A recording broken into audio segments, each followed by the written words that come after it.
Engine oil change பண்ணலன்னா நிறைய problem வரும் அப்படின்னு நாம சொல்லியிருந்தோம். அதை நாம எக்ஸ்பெரிமெண்டாவே பார்க்க போறோம். வாங்க பார்க்கலாம். 22 பாக்ஸ் கன்னு.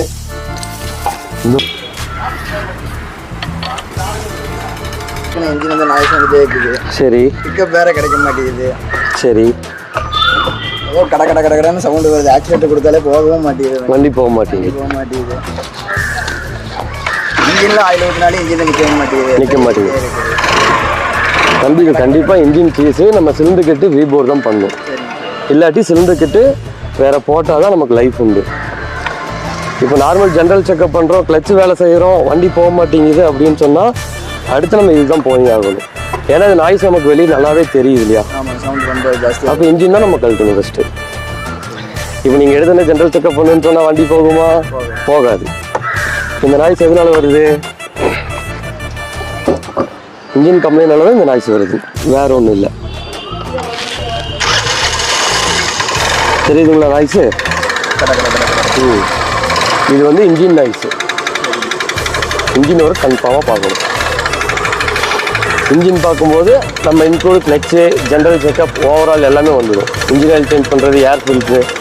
ஓகே, இப்போ வந்து நம்ம வண்டியை பிரிச்சாச்சு. Head, cylinder, crank. சரியா? நம்ம எதனால சீஸ் ஆகிருக்கு, எதனால ஆயில் கம்மியாக இருக்குன்னா இந்த ஸ்கோரிங் எங்கே இருக்குது தெரியுதா?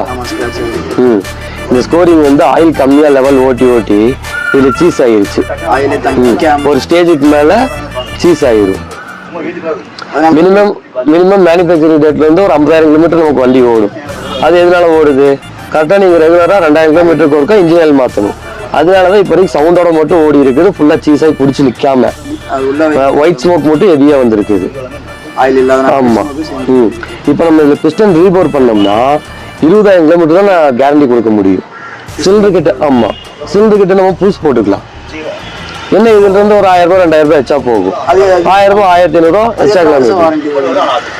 அது நீங்க ரெகுலரா இன்ஜின் ஆயில் 2000 கிலோமீட்டருக்கு ஒருக்கா மாட்டிட்டீங்க, 2000 கிலோமீட்டருக்கு ஒருக்கா ஜென்ரல் செக்அப் பண்ணிட்டீங்க அப்படின்னா அது 1 கிலோமீட்டர் சாலிடா ஓடும் வண்டி. கரெக்டாக மெயின்டைன் பண்ணீங்கன்னா.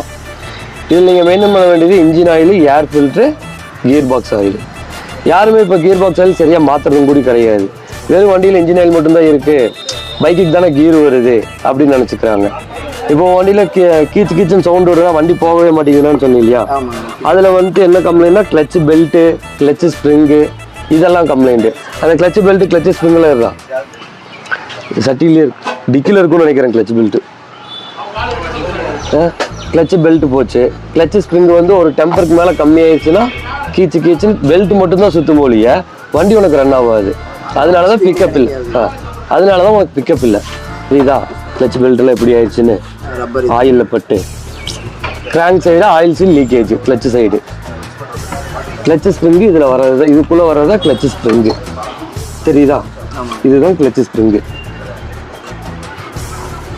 இந்த ஸ்ப்ரிங்கு எல்லாமே மாற்றிடலாம் நம்ம.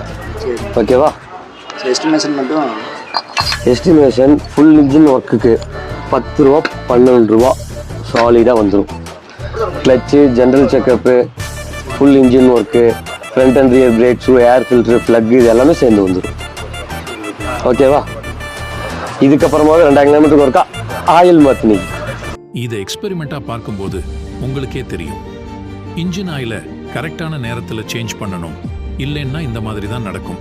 சிஓல் சிந்தட்டிக் பியூர் என்ஜின் ஆயில் உங்கள் இன்ஜினை வேறு லெவலில் பார்த்துக்கும். அதிக செயல்திறன் கொண்டது. அதை எப்படி வாங்குறது தானே கேட்குறீங்க? சிம்பிள் 3xndyne என்ற இணையதளத்தில் பர்ச்சேஸ் பண்ணுங்க. அப்புறம் என்ன, உங்கள் இன்ஜினை சிஓல் பாதுகாக்கும்.